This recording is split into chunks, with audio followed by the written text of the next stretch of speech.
Part 1. You will hear a man talking to a woman about hiring a car. First, you have some time to look at questions 1 to 5.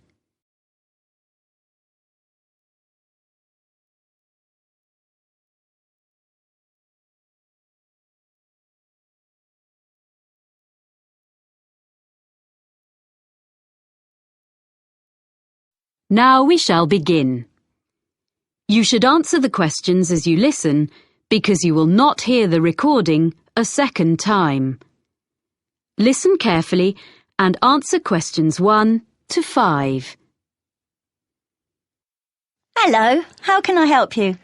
Hi, I'm Carlton Mackay, and you booked me some flights recently to Australia and some internal ones? Oh, yes, Mr. Mackay. I remember you now, of course. Well, I find I'm going to need car hire while I'm in Sydney after all.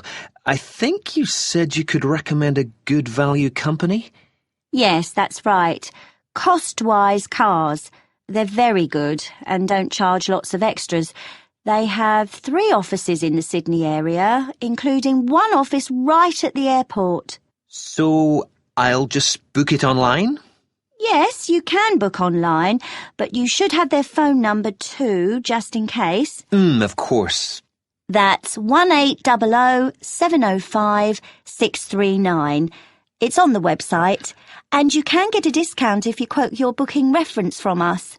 Oh, what's that? I mean the one you got from me when we booked your flights. I have it here. 743002. Oh, thanks. I guess I've got it at home, but I'll write it down again in case. A discount is good. So, where exactly is the office? I'll be coming to the domestic terminal from Melbourne. It's immediately outside the international terminal. OK. And another thing I want to check is, will they be open when I arrive, or is it just office hours? Well, they open at 6:45 and close at 6:15 in the evening. So let's see. You're due to land at 6:10. By the time you've collected your bags and so on, which will take a little while, they won't be open. But if you arrange it in advance, they can wait for you. You do have to pay an extra $30 for that, though. OK. Well, I'm staying near the airport the first night, so I could go back in the morning and save a day's hire? Yes, that'd be better. That'd save you about $50. Do you know what kind of cars they have? Quite a variety, I think. The best value should be under $60 a day, with luck. That would be the Echo, I guess. Sorry? ECHO. Like when your voice bounces back? Before you hear the rest of the conversation, you have some time to look at questions 6 to 10.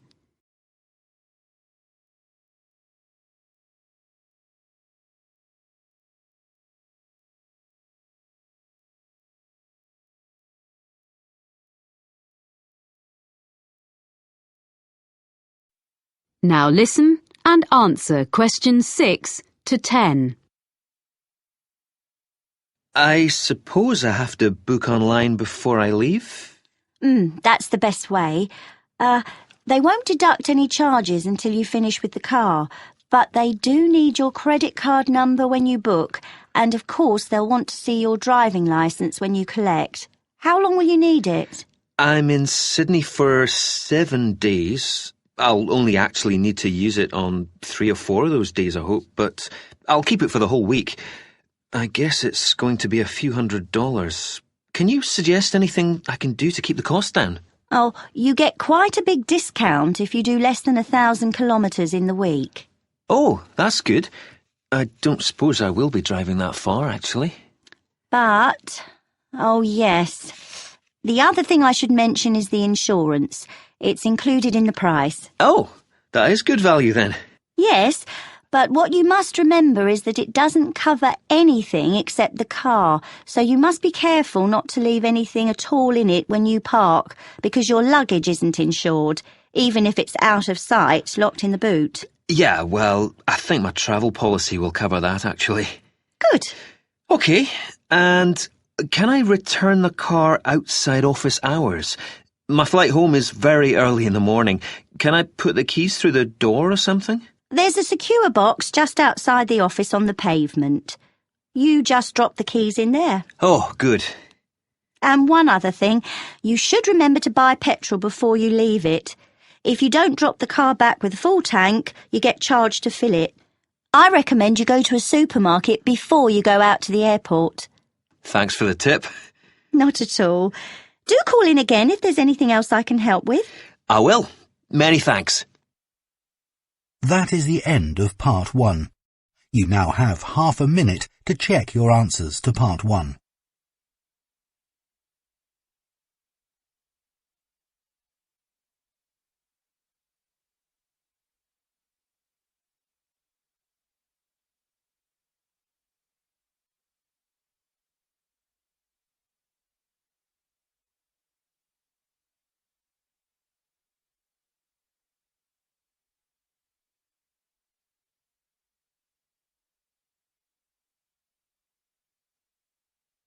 Part 2. You will hear a speaker from the hotel industry addressing a group of young people about careers with her firm. First, you have some time to look at questions 11 to 15.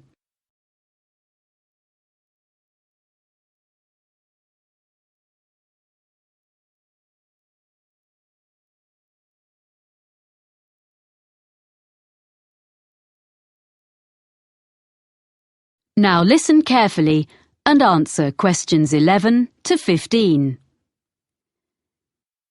Good morning. It's a great pleasure to be here in London and to see so many people interested in working in hotels. We in the International Finest Group of Hotels are very proud of our business, and we are always on the lookout for quality recruits in every department. Now, I'm going to outline some of the areas of work where we are currently recruiting and the essential skills or qualifications for them. Then I'll run through our recruitment procedure. OK? At the moment, we're looking for a number of people for administrative posts in different parts of the world, and also some roles which involve a lot of travelling. One of our main business streams is hosting special events for other businesses. If you have good communication and organisational skills, with a good level of fluency in at least one European and one non-European language, I'd suggest you think about becoming part of the team which sets up these events for all our centres. This would mean being based full-time in our London office. The work ranges from setting up small meetings a few days ahead to organising international conferences 2 years in advance, so there's plenty of variety. Some of the conferences we run have as many as 1,000 delegates, so it's quite challenging. Then there are some posts available for professionals in the catering field. Chefs we can find. It seems this is a popular career choice in many parts of the world, as in the UK these days, in spite of the exacting standards. But people to manage catering departments need more than a love of producing quality food. We're after really energetic and totally efficient young managers who already have the relevant business qualifications, no training on the job here, and they must share the team's determination to make everything run smoothly at any time of the day or night. Or if you are the type of person who enjoys a challenge, what about becoming one of our relief housekeepers? You'll be a good people person, well organised and supremely flexible. As well as covering UK holidays, maternity and paternity leave, there will be times when you have to fill a key post when someone's sick, which could be anywhere in our European, Middle Eastern or Far Eastern hotels, so you must be prepared to hop on a plane at 5 minutes' notice. The International Finest brand name attracts visitors from all over the world, and on all kinds of business and leisure trips. Our swimming pools and gyms need to be run by people with the highest standards of customer service. You don't have to be a great athlete, but smart appearance and a pleasant manner are necessary. A diploma in sports science would be the minimum requirement here. Lastly, I'd just like to mention that the main London office has another vacancy. Most bookings come online, especially from the Far East, for people coming to Europe. If you have fluency and some keyboard skills in, for example, Spanish or any Far Eastern languages, either having taken a degree or preferably from having lived and worked overseas, you might be just the person we're looking for to deal with email bookings and queries in the office here. A flexible attitude to working hours is also important, as you may have to come in outside normal office hours. Before you hear the rest of the talk, you have some time to look at questions 16 to 20.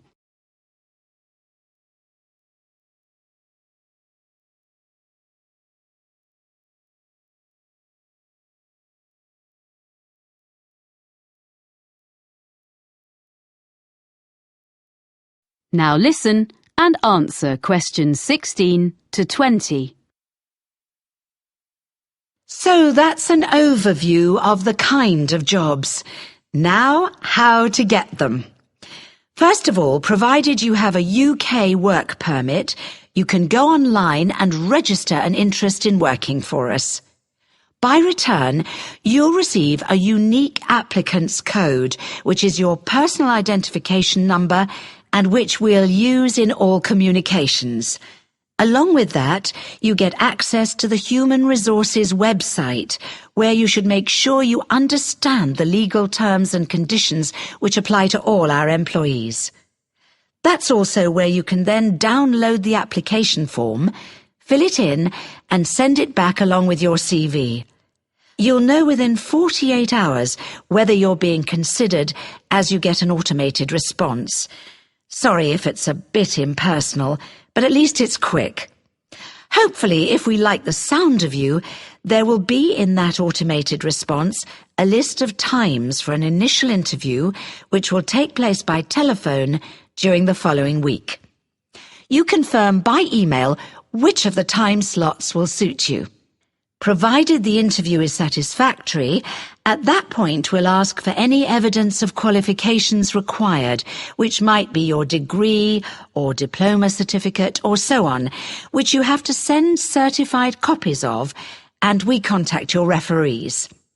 The last thing you have to do is you come along and have a look round the International Finest Group head office, get to know some of our team in Human Resources face-to-face, and participate in a one-day recruitment seminar, which involves a number of group and individual activities, along with other potential employees. Then, with luck, we'll offer you a job.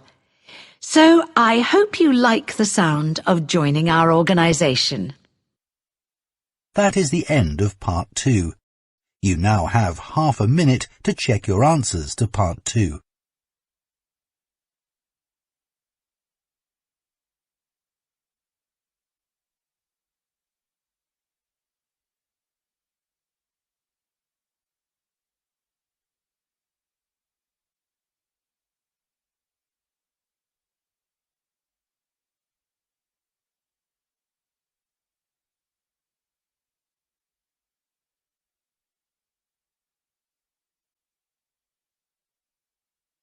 Part 3.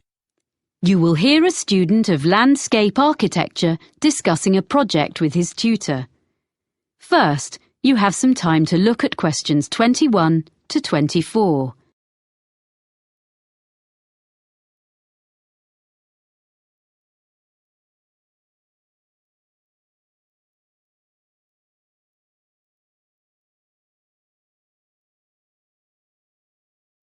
Now listen carefully and answer questions 21 to 24. So, let's hear what you're doing for your next project. I've decided to design a roof garden for a supermarket. I've been looking at some on the web, and I think that a garden on top of a building is the up-and-coming thing. Okay. So you've done a bit of reading already? Mm-hmm. What benefits would there be for the client? Why do you think a supermarket chain would be willing to meet the expense of construction? You do realize that would be the first thing they raise. Yes, I know. But I'd explain that in spite of the initially high expense, they would save that much in approximately 5 years. Well, I'd have to do sums. Calculate specifically. Yes. How would the saving come about? Mainly through lower heating and aircon bills. The extra insulation offered by having a layer of living plants in the soil would make a huge difference. Okay. But they might feel the expense of maintenance would be an issue.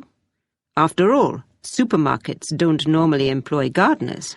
What I thought was, if they made it a community garden, rather than a simple, low-maintenance green roof... So there'd be public access? Oh, yes. Then there'd be a sense of ownership in the local community, and people could take responsibility for it, instead of the supermarket paying a commercial company, and it'll really boost their public relations. That's a good point. And have you been looking into how roof gardens are built nowadays? I'm still exploring that. But if I take advantage of the latest technologies for roof gardens, it shouldn't be too difficult. But in any case, you have to use lightweight materials. But that's a matter of making the right choices. You can even use quite traditional ones, such as wood, for the planting areas. Yes, that's what I thought. It'll look good, and it isn't too heavy. But for the basic construction, the issue you have to address first is the material used between the building and the garden. You mean the barrier fabric, which ensures there's no chance of rainwater leaking down into the building? Yes. Nowadays that is very good and quite easily sourced. Then, on the other hand, there's the business of water within the roof garden itself. You mean drainage? That's an important feature of the construction in any roof design. Yes, but I think most drainage issues have been well understood for quite a long time. Okay. But another thing is with plants in an exposed situation, you usually need to find ways to optimize rainfall. Yes, because rainwater is best for the garden, if you can store it for when it's needed. What I've been looking at are some buildings which use fairly conventional storage tanks, the kind that have been in use for decades, but have them linked to modern automatic watering systems. Sounds complicated. It's less so in practice than it sounds, I think. I've been researching them, and actually the latest ones definitely work very well, and they can be electronically regulated to suit the local microclimate. That sounds interesting. You seem to have been doing some thorough research. Make sure you reference all your sources when you write it up. Yes, sure. There's one more aspect I'd just like to run past you if there's time. I want to include a light feature in the design. Of course. I've got a sketch here. Let's have a look then. Before you hear the rest of the conversation, you have some time to look at questions 25 to 30.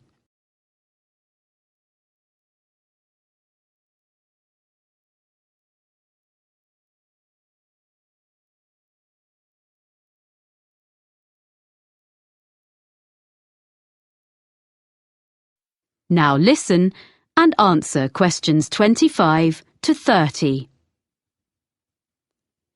Well, I was really impressed by something I saw on a roof in Cornwall, and I'd like to design something similar.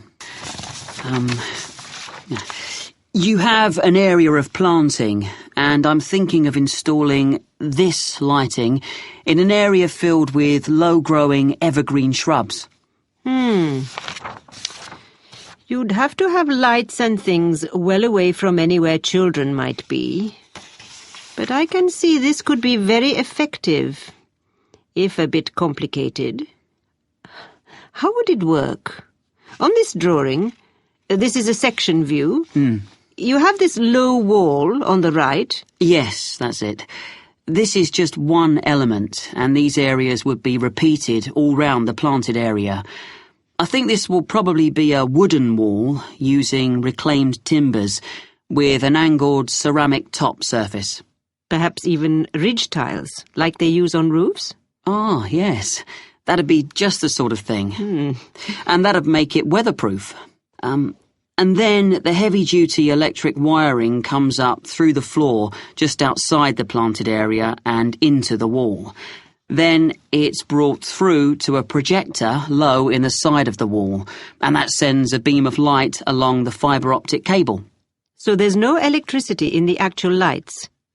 The fibre optic goes across the surface of the soil in the planting area. Yes, that's the beauty of it. The shrubs will soon grow to cover it up, of course. And then the cable goes past a wooden post, which is between the shrubs and can be a support for them as they grow bigger, and then runs up into each element of the installation. So the light beam is carried up to the top of each element and illuminates a kind of conical glass cap? I see. Is that the bit which would glow in the dark? Yes. And what's the cap supported on? Is it a wall? No, it's a slender acrylic rod, like the stem of a flower or mushroom, which the cable runs up inside of. Well, I'll be interested to see the final drawings. Oh, thank you. I'm looking forward to putting it all together. That is the end of part 3. You now have half a minute to check your answers to part 3.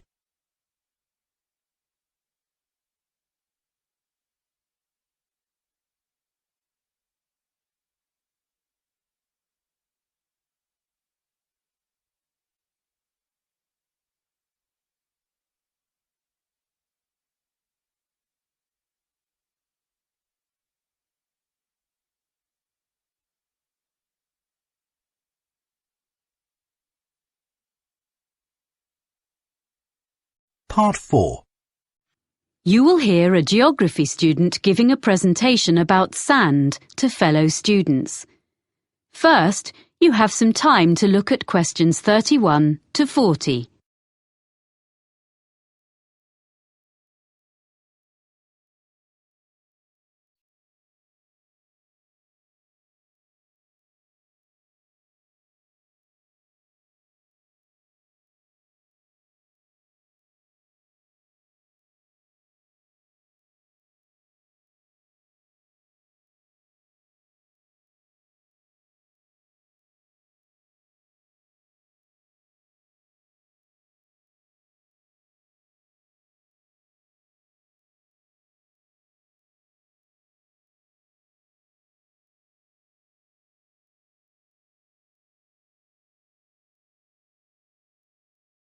Now listen carefully and answer questions 31 to 40.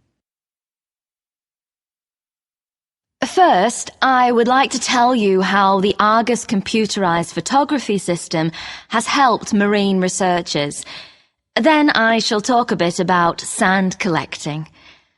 Well, Argus is the system Dr. Rob Holman developed when he was working at a research pier on the coast of North Carolina about 20 years ago. This pier stretches out over the water, and it's the longest research pier in the world, with an observation tower on the end of it. The researchers there make precise measurements of how the sand moves about under the waves. This research is critical to the study of beach erosion in places where the coastline is being worn away. The Argus system helps to solve the difficulties encountered by these researchers. The system correlates the data from under the water with what Dr. Holman gets from his fixed camera, which is mounted above the water on the pier and uses time-lapse photography. Some of Dr. Holman's results have changed the way people understand how sand moves. To quote S. Jeffreys Williams, a coastal geologist with the United States Geological Survey, the system is a critical piece of new technology.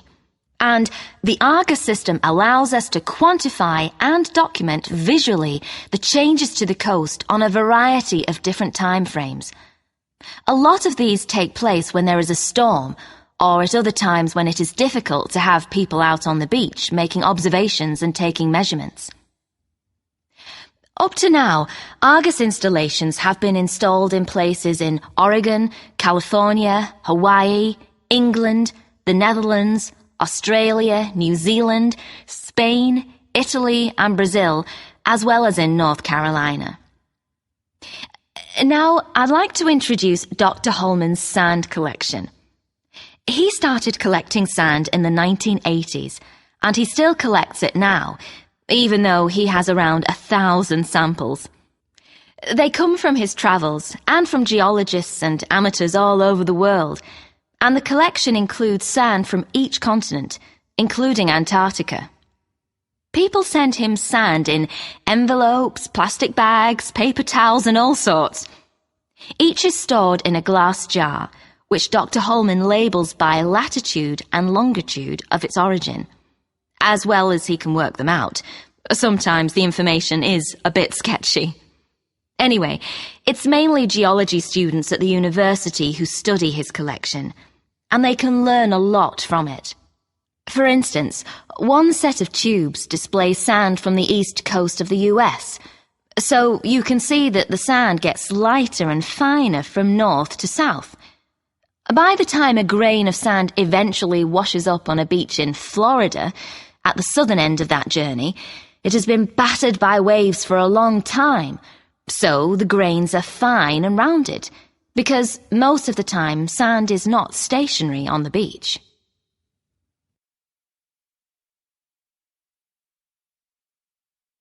Okay, so if you'd like to collect sand and maybe even send some to Dr. Holman, how should you go about it? Well, the list of equipment is very short and easy to find, but you should keep a supply when you're travelling, as you never know when you'll come across an interesting sand sample. One really handy thing for digging sand, especially if it's hard or frozen, is a spoon. It's perfect for that. If you're travelling by air, it'll have to be plastic, but metal is preferable, as plastic tends to break. You need something to put the samples in that is damp-proof and easy to carry. You can just use plastic bags, but you need to record the location and date on the bag, so you must also have a permanent marker with you, because you can never assume you will remember where you gathered a sample from later on, and you don't want it to rub off before you get home. And that's about all you need in the field to collect sand. When you get home, your samples should be logged in a notebook or computer. You need to note the location and be really specific as to exactly whereabouts on the beach you gathered your sample, low tide mark, under cliff area, etc. Then you store your sample. You want to keep everything in good condition and avoid contamination. So first you make absolutely sure that each sample is perfectly dry. You don't need any complicated apparatus for this. You can just air it out on layers of newspaper, which is suitably absorbent. Most people find that's the best way. Then, lastly, but this is really important, before there can be any chance of confusing this later sample with another, you put it in a clean small bag or a jar, and you must stick an identification label on straight away. Some people put one inside as well, in case the outer label falls off, but that's up to you. Well, that's about all you need to know to get started as a sand collector. Any questions? That is the end of part 4. You now have half a minute to check your answers.